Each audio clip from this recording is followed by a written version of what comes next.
मीमांसा दर्शन तीसरा अध्याय छठा पाद। सुरवादी पदार्थ खैर इत्यादि लकड़ी के होने योग्य हैं। इस पर प्रथम पूर्व पक्ष कहते हैं। पहला सूत्र, प्रकृति तथा विकृति दोनों यागों में खैर की लकड़ी के सुरवादी पदार्थ बनाने का विधान है। ये किसी पाठ में नहीं पढ़ा गया। इसका समाधान करते हैं। दूसरा सूत्र, दर्श पूर्णमास यागों में द्विरुक्ति प्राप्ति होने से पुनः पूर्व पक्ष कहते हैं। तीसरा सूत्र, अप्रकरण पठित को छोड़कर जो विधि प्रकृति याग में होता है उसमें प्रेरक वाक्य की प्रवृत्ति से भी। उक्त पूर्व पक्ष में सिद्धांति की आशंका यह है। चौथा सूत्र, प्रकृति में विकृति के धर्म योग से सर्वत्र प्रेरक वाक्य में प्रवृत्ति प्रमाणित होती है। यदि कहा जाए तो असमीचीन है। सिद्धांतवादी की आशंका का पूर्व पक्षी समाधान करता है। पांचवा सूत्र, ये काम ठीक नहीं है। प्रकृति और विकृति दोनों यागों में एक सी ही विधि होने से सिद्धांति की पुनः आशंका। छठा सूत्र, विधि वाक्य पूर्वक संपूर्ण धर्मों का प्रकृति याग से साक्षात स्वाभाविक संबंध होने से यदि माना जाए तो असमीचीन है। इस पूर्व पक्ष का ये समाधान है। सातवां सूत्र, ये कथन ठीक नहीं। वह धर्म प्रकृति और विकृति दोनों में समान रूप से विहित है। इस पक्ष का सिद्धांति द्वारा समाधान। आठवां सूत्र, प्रकृति याग के लिए विधान न कि विकृति के निमित्त होने से प्रेरक वाक्य से सर्वधर्म मिलने से दोनों के विधायक है। इसमें दोष आता है। विकृति याग में सामधेनियों की सप्तदशा संख्या का निरूपण करते हैं। नौवां सूत्र, सामधेनियों की पंचदश संख्या की प्रतिद्वंदी सप्तदश संख्या विकृत यज्ञ में विहित है, न कि प्रकृति याग में। उसमें पंचदश संख्या आती है। सामधेनियों के सप्तदश नैमित्तिक प्रकृति विधान निरूपण करते हैं। 10वां सूत्र, वैश्य निमित्तिक विहित सप्तदश सामधेनियों का प्रकृति याग में होने से वह सप्तदश सामधेनीय वाक्य विशेष से विहित होने के कारण पूर्व विहित पंचदश सामधेनियों का बाधक है। अग्न्यधान को पवमान आदि इष्टियों का अंग ना होना प्रमाणित करते हैं। 11वां सूत्र, अग्न्यधान पवमान आदि इष्टियों का अंग है क्योंकि उनके प्रकरण से उसका विधान होने से। इस पर पूर्व पक्ष। 12वां सूत्र, कहना ठीक नहीं क्योंकि वे इष्टियां आवनीय आदि अग्नियों के संस्कार के लिए विधान की गई हैं। इसमें लक्षण प्रमाणित करते हैं। 13वां सूत्र, तथा उसके लक्षण मिलने से भी अर्थ की प्रमाणिकता है। अग्न्यधान को विकृति तथा प्रकृति सब वैदिक कर्मों का पूर्व पक्ष करते हैं। 14वां सूत्र, जिस प्रकार अप्रकरण पठित आदि वाक्य विहित बताए गए हैं, खाद्यत्व आदि धर्म प्रकृति याग के लिए है, उसी प्रकार अग्न्यधान भी प्रकृति याग निमित्त है। पूर्व पक्ष का समाधान किया जाता है। 15वां सूत्र, अग्न्यधान प्रकृति विकृति दोनों कर्मों के निमित्त है क्योंकि उसका आधान समय नियत है। पावमान इष्टि असिद्ध अग्नि में कर्तव्यता निरूपण करते हैं।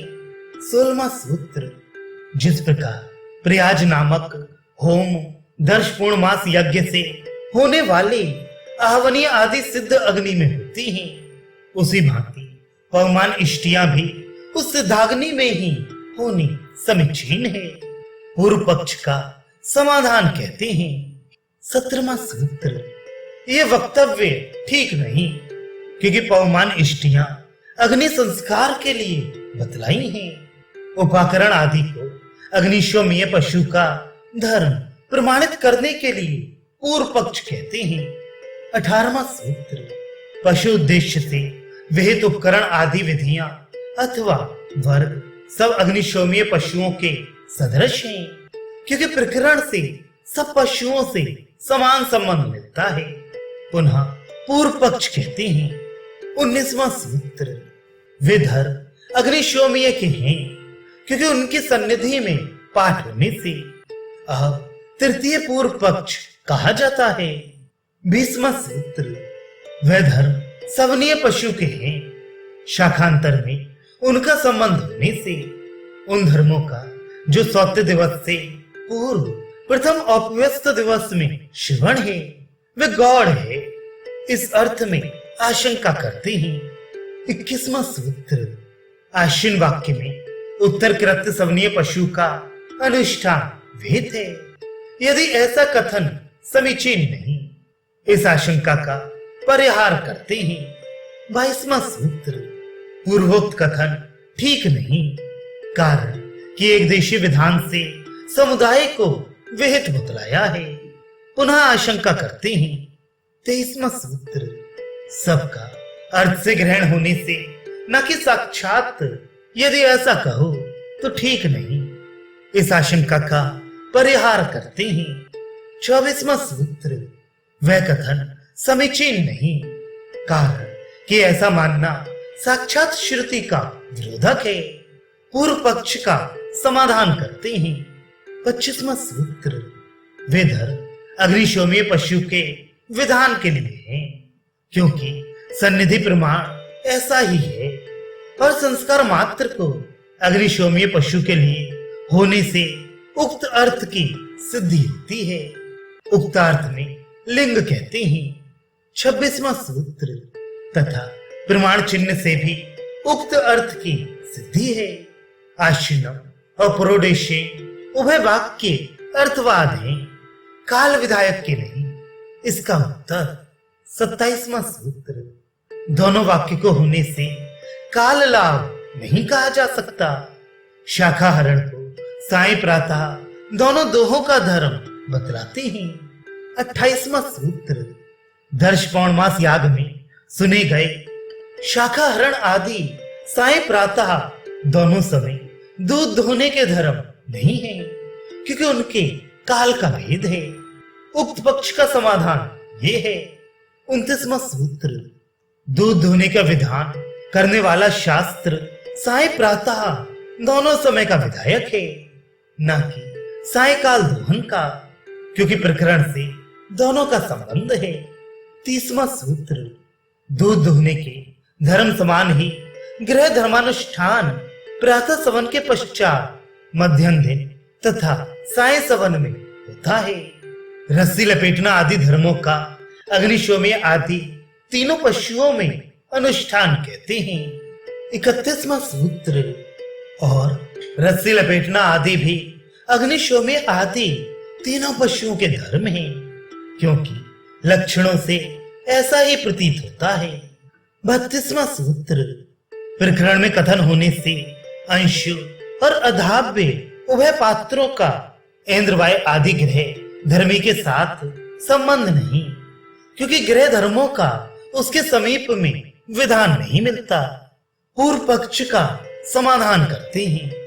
33वां सूत्र, समार्जन आदि धर्मों का दोनों ग्रहों के साथ संबंध है, क्योंकि वह गृह मात्र के लिए विहित है और गृह धर्मों का गृह मात्रोद्देश्य से विधान योग्य है। उक्तार्थ में हेतु देते हैं। 34वां सूत्र, उक्त वेद वाक्यों द्वारा भी उक्त धर्मों का गृह मात्र से संबंध मिलता है।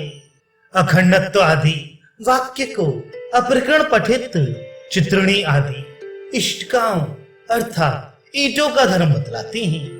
35वां सूत्र, अप्रकरण पठित अंशु और अधाव्य के सम्मार्जन धर्म होते हैं। उसी प्रकार अप्रकरण पठित चित्रुणी आदि ईटों के भी अग्नि चयन प्रकरण में पढ़े गए अखंड तत्व धर्म समझने चाहिए। अवश्यवादी को सोमपात्र का धर्म कहते हैं। 36वां सूत्र, फल चमस में सोम समान अवश्यवादी धर्मों का विधान नहीं हो सकता, क्योंकि वह सोम के समान नहीं है। निवार आदि प्रतिनिधि द्रव्यों में जो आदि मुख्य द्रव्यों का अवधान आदि धर्मों का अनुष्ठान बतलाते हैं। 37वां सूत्र, नैमित्तिक फल चमस अवशव आदि धर्मवान नहीं। उसी प्रकार निवार आदि प्रतिनिधि द्रव्य भी प्रोक्षण आदि धर्मवान नहीं। इस पूर्व पक्ष का समाधान किया जाता है। 38वां सूत्र, व्रीहि आदि के समान निवार आदि के भी अवधान धर्म होते हैं, क्योंकि दोनों का याग सिद्धि तात्पर्य समान ही है। इस अर्थ में हेतु देते हैं। 39वां सूत्र, और अर्थापत्ति प्रमाण से भी उक्त अर्थ की प्रमाणिकता है। प्रतिनिधि बतलाने वाली श्रुतियों का नियम बतलाते हैं। 40वां सूत्र, प्रतिनिधि की विधान वाली श्रुतियां उक्त नियम के निमित्त हैं। अब दीक्षणीय आदि को अग्निष्टोम याग का अंग बतलाते हैं। 41वां सूत्र, 7 यज्ञों की दीक्षणीय आदि इष्टियां अंग हैं, क्योंकि सबका एक ही प्रकरण है। उक्त अर्थ में युक्ति देती हैं। 42वां सूत्र, और समान रूप से सब संस्थाओं का उक्त यज्ञ के प्रकरण में कथन है। इस पूर्व पक्ष का समाधान करते हैं। 43वां सूत्र, अकथ्य आदि तीनों संस्थाएं अग्निष्टोम का विकार हैं, क्योंकि पशु आदि फल की कामना के संबंध से विधान मिलता है। अतः नित्य अग्निष्टोम संस्था के एक बराबर होने पर भी उनमें दीक्षणीय आदि का अंग रूप से विधान नहीं किया गया, ऐसा समझना चाहिए। 44वां सूत्र, अथवा द्विरुक्त होने से उक्त इष्टियां प्रकृति ज्योतिष्टोम की ही अंग की। 45वां सूत्र, यदि अग्निष्टोम आदि वचनों से अग्निष्टोम एवं उक्त आदि का परस्पर प्रकृति विकार भाव रूप संकलन होता है, उनका समान विधान नहीं पाया जाता। उक्तार्थ में युक्ति देती हैं। 46वां सूत्र, और पूर्व करणीय हवनियों का उक्त आदि में निषेध मिलने से भी वह अर्थ सिद्ध नहीं हो सकता। ज्योतिष्टोम याग एक है, उसकी 7 संस्था किस प्रकार हो सकती हैं। 47वां सूत्र, स्तोत्र आदि रूप गुण विशेष के भेद से एक ही ज्योतिष्टोम का 7 संस्थाओं द्वारा वर्णन है।